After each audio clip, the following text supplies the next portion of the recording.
Le Seigneur soit avec vous. Évangile de Jésus-Christ selon saint Jean.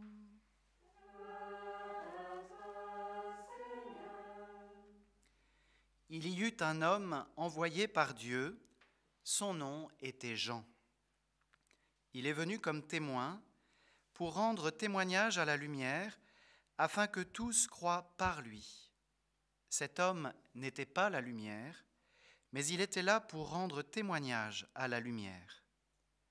Voici le témoignage de Jean, quand les Juifs lui envoyèrent de Jérusalem des prêtres et des Lévites pour lui demander « Qui es-tu » Il ne refusa pas de répondre, il déclara ouvertement « Je ne suis pas le Christ ». Ils lui demandèrent « Alors qu'en est-il ? Es-tu le prophète Élie » Il répondit « Je ne le suis pas ». « Es-tu le prophète annoncé » Il répondit « Non ». Alors ils lui dirent « Qui es-tu » Il faut que nous donnions une réponse à ceux qui nous ont envoyés. Que dis-tu sur toi-même ? Il répondit « Je suis la voix de celui qui crie dans le désert.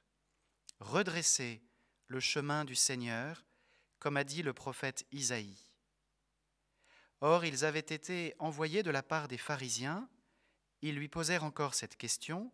« Pourquoi donc baptises-tu, si tu n'es ni le Christ, ni Élie, ni le prophète ?» Jean leur répondit, « Moi je baptise dans l'eau, mais au milieu de vous se tient celui que vous ne connaissez pas. C'est lui qui vient derrière moi, et je ne suis pas digne de délier la courroie de sa sandale. » Cela s'est passé à Béthanie, de l'autre côté du Jourdain, à l'endroit où Jean baptisait. Acclamons la parole de Dieu. Louange à toi, Seigneur Jésus.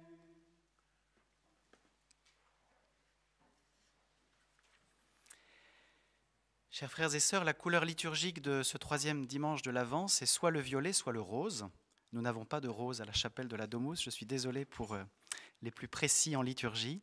Par contre, parmi les 4 cierges de la couronne de l'Avent, il y en a un qui est rose et il est bien allumé. Donc tout va bien. Peut-être va-t-on vous le montrer d'ailleurs. Non, on ne vous le montrera pas, mais c'est dans la foi, vous savez que ce cierge est rose. Pourquoi le rose en ce troisième dimanche de l'Avent ? Eh bien parce que le violet de la pénitence, de la période de conversion, de préparation qu'est l'Avent, se colore déjà avec le blanc de Noël qui approche. Voilà, c'est une façon de traduire par un signe concret la proximité de la venue du Seigneur qui est au cœur de la liturgie de ce jour. De quoi vient la joie ? Il est bon de réfléchir à notre propre expérience. Lorsque j'étais encore lycéen ou collégien, je me souviens que le meilleur moment des vacances, c'était juste avant qu'elles ne commencent. Vous savez, avant la sonnerie libératrice de la fin du vendredi après-midi, on se dit les vacances sont toutes proches et ça nous réjouit, et en même temps elles ne sont pas commencées, donc elles ne sont pas entamées. On a les vacances tout entières devant nous. Et vous voyez, la joie dans notre cœur d'hommes et de femmes, de garçons ou de filles, elle vient de la proximité de ce qu'on aime. Quand quelque chose qu'on aime, que l'on désire, se fait tout proche, eh bien notre cœur éprouve ce sentiment, cette émotion, cet élan intérieur, cette dilatation du cœur que nous nommons la joie.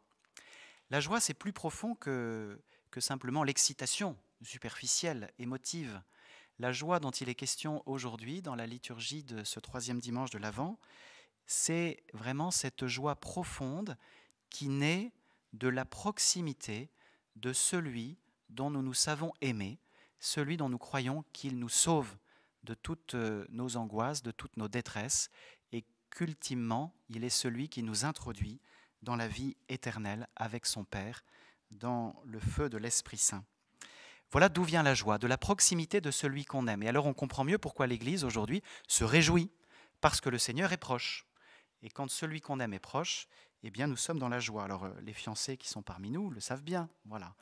Le bien-aimé, la bien-aimée, quand il est proche, eh bien le cœur de celui ou de celle qui aime se dilate et se réjouit. L'Église épouse aujourd'hui se réjouit de la proximité de son époux, du Christ Sauveur. Voilà, quelques mots d'introduction.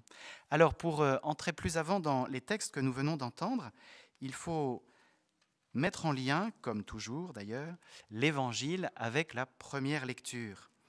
Dans l'Évangile, nous avons Jean-Baptiste qui est soumis à un véritable interrogatoire par les envoyés des prêtres de Jérusalem. Il y a quelques scribes qui sont envoyés, quelques lévites, pour savoir qui il est.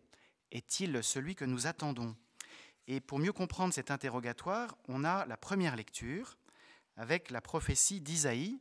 « L'Esprit du Seigneur est sur moi parce que le Seigneur m'a consacré par l'onction. Il m'a envoyé annoncer la bonne nouvelle aux humbles. » Et voilà qu'on a dans le désert un homme qui a toutes les apparences d'un homme de Dieu, d'un prophète, qui prêche une bonne nouvelle, qui appelle à la conversion, qui dit que Dieu est proche et qu'il faut changer son cœur, corriger dans sa vie ce qui est mal pour faire le bien. Ne serait-il pas celui qu'annonçait, que prophétisait Isaïe ?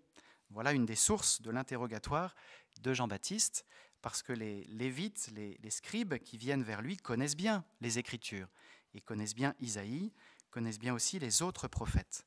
Alors au temps où Jean-Baptiste exerce son ministère dans le désert de Juda, il y a une forte attente dans le peuple d'Israël, nourrie par toutes ces prophéties de différentes périodes, ce qui fait que le contour, le portrait robot pourrait-on dire, de celui qu'on attend n'est pas très net. Il a les traits par moments d'un roi, d'un fils de David, et par d'autres moments, il a les traits d'un prophète, comme on vient de le lire chez Isaïe, puisque celui qui dit « je », a priori, c'est un prophète. Or, ceux qui recevaient l'onction d'huile pour être sacrés, c'était plutôt les rois, voire les grands prêtres. Alors, ce Messie, cet envoyé du Seigneur que nous attendons, faut-il que ce soit un roi, un prophète ou un prêtre ? Dans la Judée du 1er siècle, au moment où Jean-Baptiste exerce son ministère, il y a ces différents courants qui espèrent un envoyé de Dieu pour libérer, sauver son peuple, plutôt de façon temporelle, concrète, politique même, pourrait-on dire. Et selon les courants, eh bien, il a plutôt les traits, les caractéristiques d'un prophète, ou bien d'un roi, ou bien encore d'un prêtre. « Es-tu le prophète annoncé ?»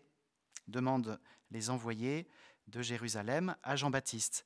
Parce que dans le Deutéronome aussi, il y avait l'annonce du Seigneur qui avait dit à Moïse « J'enverrai un prophète comme toi du milieu de tes frères. » Donc on attendait aussi un prophète comme Moïse.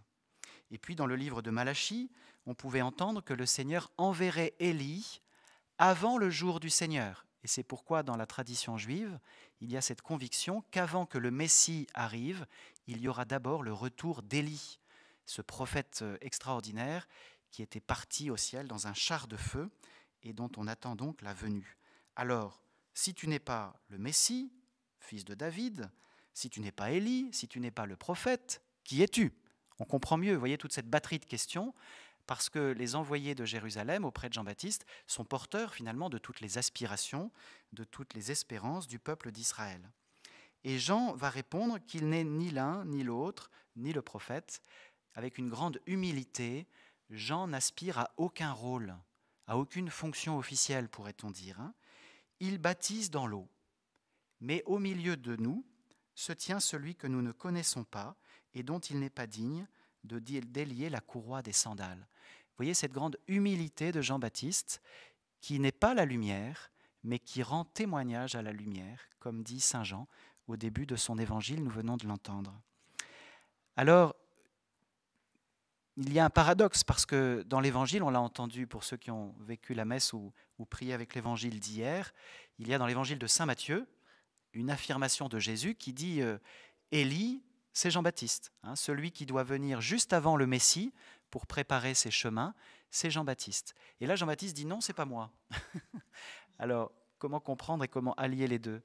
Eh bien, Jésus a une autorité pour dire Jean-Baptiste, il tient la place d'Élie annoncée par le prophète Malachie, mais Jean-Baptiste, lui, ne pense pas avoir cette autorité pour s'auto-désigner. Lui, il est vraiment dans cette humilité de celui qui ne prétend rien. Alors, si nous avons quelque chose à retenir de ce 3e dimanche, eh bien, c'est cette belle figure de Jean-Baptiste.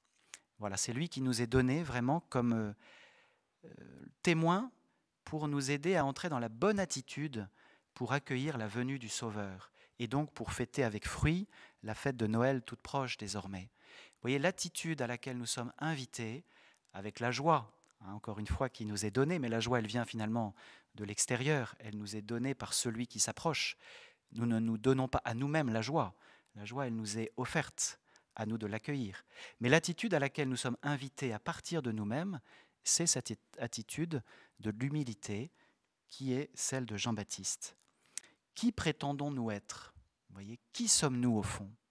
Je pense que plusieurs d'entre nous, moi le premier sans doute, si on m'avait dit « Alors tu es le Messie, tu es le prophète, tu es Élie », j'aurais peut-être eu tendance à dire « Bah ouais, peut-être au fond, c'est pas mal, ça me donne une considération, un statut, vous voyez, ça me donne un rôle, je me sens utile ». Et là, Jean-Baptiste, il a vraiment cette attitude de dire « Non, non, non, c'est pas moi qu'il faut regarder, c'est celui qui vient derrière, voilà, celui que j'annonce, celui pour qui je prépare le chemin pour que la rencontre puisse avoir lieu ». Alors j'aimerais me tourner parmi les grands jeunes, les adolescents peut-être qui prient avec nous aujourd'hui, avec une invitation très simple, c'est d'essayer de repérer dans ton chemin de vie quels ont été, quels sont peut-être encore les Jean-Baptiste, c'est-à-dire les témoins qui ne sont pas la lumière, qui ne veulent pas prendre toute la lumière sur eux, mais qui t'aident à découvrir Jésus, celui qui est la lumière, le Messie, c'est lui. Le Sauveur, le seul Sauveur, c'est Jésus. Quels sont les témoins qui t'aident dans ton chemin de foi? Peut-être tes parents, peut-être dans le passé des catéchistes, peut-être un prêtre, peut-être une religieuse, peut-être un grand-père, une grand-mère, peut-être un ami dont tu sens que la foi est vivante et ça te fait envie, ça t'attire. Essaye de repérer les Jean-Baptiste autour de toi, dans ton histoire, pour remercier le Seigneur de t'envoyer ces témoins. Voilà. Moi, je sais que dans mon histoire, il y a eu pas mal de Jean-Baptiste. Vous voyez, un grand-oncle qui était prêtre. Il y a eu mes parents qui m'ont appris à prier. Il y a eu des catéchistes. Il y a eu un aumônier scout qui a beaucoup compté et qui m'ont permis peu à peu de découvrir Jésus, de le connaître et d'accueillir la lumière du Christ sur ma propre vie jusqu'à découvrir ma vocation personnelle. Donc, chers jeunes, regardez qui sont les Jean-Baptiste sur votre chemin et remerciez le Seigneur. Et puis, accueillez leurs témoignages, accueillez leurs paroles pour trouver votre propre route. Et puis, j'aimerais dire un tout petit mot aux enfants, peut-être, qui sont avec nous aussi en famille. Ici, à la Domus, on a une belle crèche. Et il y a un beau chemin de l'Avent sur lequel Saint Joseph et la Vierge Marie sont en train d'avancer vers la grotte de Bethléem. Voilà, nous avançons sur ce chemin de l'Avent. Alors, chers enfants, est-ce qu'il y a une crèche chez vous? Je pense que oui, dans la plupart des cas, peut-être pas encore. Alors si ce n'est pas le cas, tirez la manche de vos parents pour faire la crèche cet après-midi, parce que la crèche, c'est vraiment ce signe dans nos maisons que Jésus est proche, que le Sauveur est proche, il vient habiter chez nous. Et tu vois, la crèche, c'est ton cœur. Donc si tu prépares la crèche dans ta maison, c'est pour t'aider surtout à préparer ton cœur pour que Jésus puisse y apporter sa lumière, sa parole, et te permettre de mieux le connaître, pour mieux le suivre, comme un baptisé que tu es. Voilà, donc non seulement faites la crèche si elle n'est pas faite, mais surtout, je vous invite à prier en famille devant la crèche, pendant tout le temps de l'Avent et le temps de Noël. Profitons de ce lieu béni pour nous mettre ensemble, en famille, autour de la crèche. Ça peut aussi se faire dans une colocation, je dis ça, je ne dis rien, pour que vous puissiez bien vraiment accueillir celui qui se fait proche, l'écouter et l'aimer davantage. Voilà, chers frères et sœurs, demandons en ce dimanche, pour mieux accueillir la joie du Sauveur tout proche, demandons cette grâce de l'humilité. C'est aussi celle qui habite le cœur de la Vierge Marie. Nous avons célébré l'Immaculée Conception. Dans la liturgie de l'Avent, elle va se faire de plus en plus présente. Déjà aujourd'hui, nous avons entendu son Magnificat dans le cantique après la première lecture. Et bien finalement, c'est la même attitude de cœur qui caractérise Saint Jean-Baptiste et la Vierge Marie, c'est l'humilité. C'est-à-dire ne pas mettre d'obstacle entre le Seigneur et moi. Vous voyez, il nous aide vraiment à abaisser les collines d'orgueil, à combler les ravins d'égoïsme qui peuvent nous écarter les uns des autres, qui peuvent éloigner le Seigneur de nos vies. Eh bien, suivons Saint Jean-Baptiste, suivons la Vierge Marie, demandons-leur de nous aider pour avoir cette humilité du cœur qui ne prétend pas être quelqu'un, mais qui accueille la lumière et la joie que Dieu veut lui donner pour l'apporter aux autres. Vous voyez, nous sommes appelés à être comme la lune en fait. La lune, elle n'est pas la lumière, elle n'est pas le soleil, mais elle accueille la lumière du soleil et elle la reflète sur la terre. Alors voilà, soyons un peu comme la lune, laissons-nous éclairer par le Christ lumière et partageons la joie de cette lumière à tous. Amen.